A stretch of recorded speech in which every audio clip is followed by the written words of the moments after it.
오늘 말씀 출애굽기 32장 1절 백성이 모세가 산에서 내려옴이 더딤을 보고 모여 백성이 아론에게 이르러 말하되 일어나라 우리를 위하여 우리를 인도할 신을 만들라. 이 모세 곧 우리를 애굽 땅에서 인도하여 낸 사람은 어찌 되었는지 알지 못함이니라. 아멘. 오늘 말씀의 제목은 우리를 위하여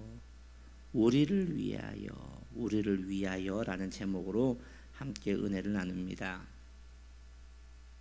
이스라엘 백성들은 모세가 늦게 내려오자 이스라엘 백성들은 모세를 아무리 기다려도 모세가 내려오지 않자 아론에게 몰려가 우리를 위하여 금송아지를 만들라라고 말합니다.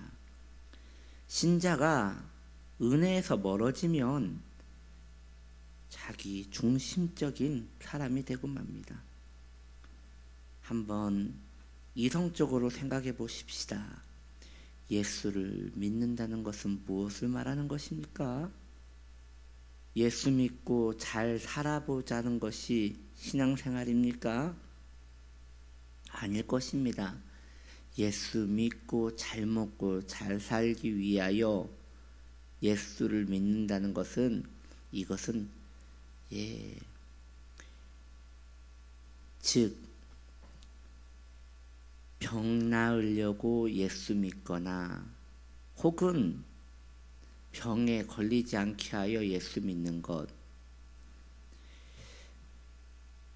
이 세상에서 성공하기 위하여 예수 믿거나 혹은 이 세상에서 재앙을 만나지 않으려고 예수 믿는 것, 이것은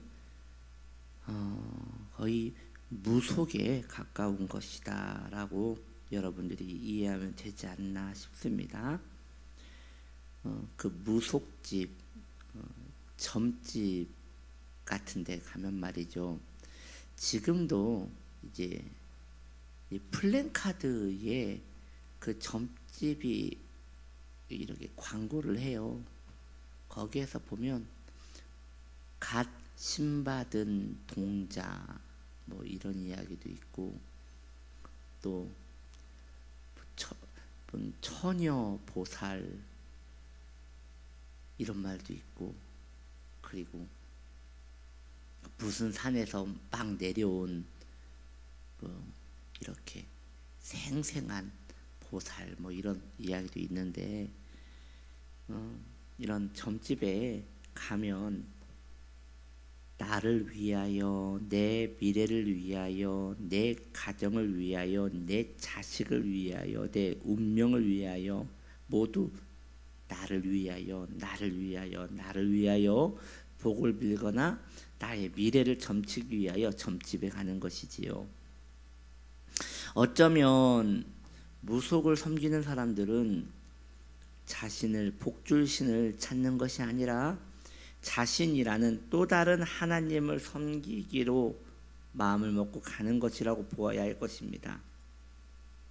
다시 말하면 그러한 마음으로 교회에 나온 사람이라면, 그러한 마음으로 나를 위한 마음으로 교회에 나온 사람이라면 점집에 간 것이나 교회에 간 것이나 원리는 그다지 다르지 않은 것 같아요. 모두 자기라는 하나님을 섬기고 있는 것이 아니겠습니까?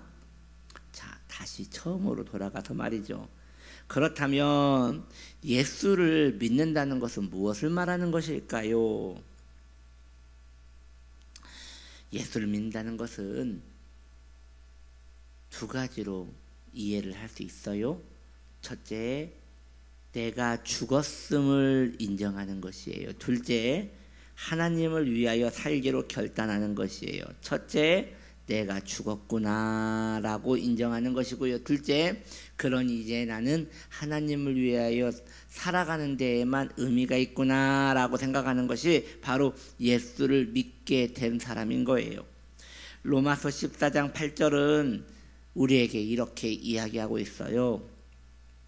로마서 14장 8절 말하기를 우리가 살아 있더라도 주를 위하여 살고 죽어도 주를 위하여 죽나니 그러므로 사나 죽으나 우리가 주의 것이로다 라고 말씀하고 있는 것이에요. 예수를 믿기 전에는 나를 위하여 살던 자가 예수를 믿은 후에는 주를 위하여 살게 되는 것이 바로 예수 믿는 것이다 라고 말할 수 있는 것입니다. 여전히 교회를 나오면서도 나의 문제에 그것만큼 심각한 게 없겠죠. 그것만큼 기도가 또 잘 되는 것도 없고요. 그것만큼 가슴을 후벼 파는 것도 없을 것입니다. 나의 문제, 나의 상황, 나의 상처, 나의 마음 그런 것들을 바라보는 것이 신앙의 전부라면 나는 죽었구나, 예수 안에서 나는 죽었구나, 그것과 이게 연결이 되지 않는 것이에요. 매치가 되지 않는 것이에요. 예수를 믿는다는 것은 예수 안에서 내가 죽었음을 선언하는 것인데 여전히 교회에 나와서는 나를 위하여 한다면 지금 둘 중에 하나는 잘못된 거잖아요.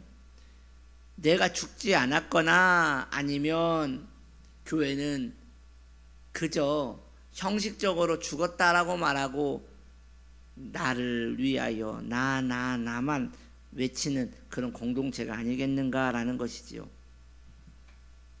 이스라엘 백성들은 이렇게 말합니다. 우리를 위하여 나를 위하여 금송아지를 만들어라 라고 합니다.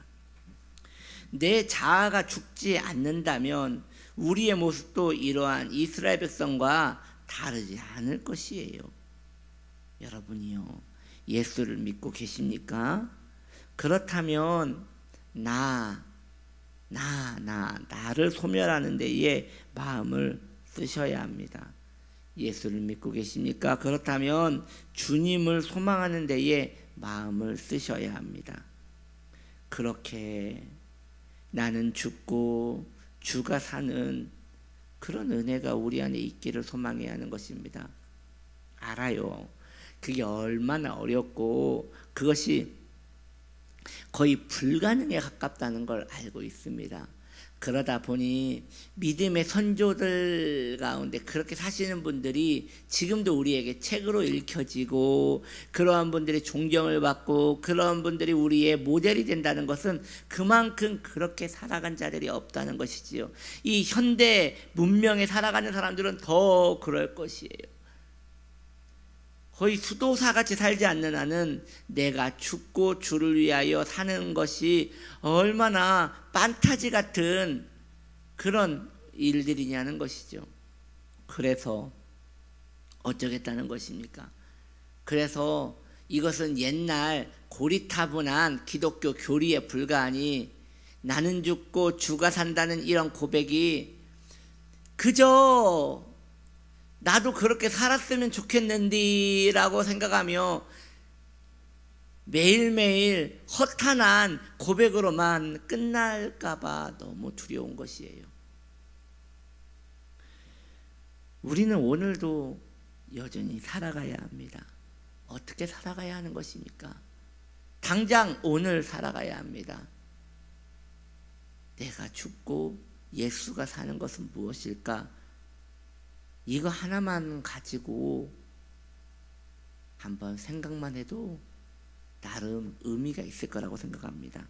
그냥 막 살지 마십시다. 생각합시다. 내가 죽는다는 것은 무엇인가? 혹 더 나아가서 내가 지금 이 행동을 하는 것이 내가 죽고 있는 것인가? 내가 이렇게 말한 것이 내가 죽어 있는 상태에서 말하는 것인가? 내가 이런 행동이 내가 죽은 상태에서 말하고 있는 것인가? 행동하는 것인가?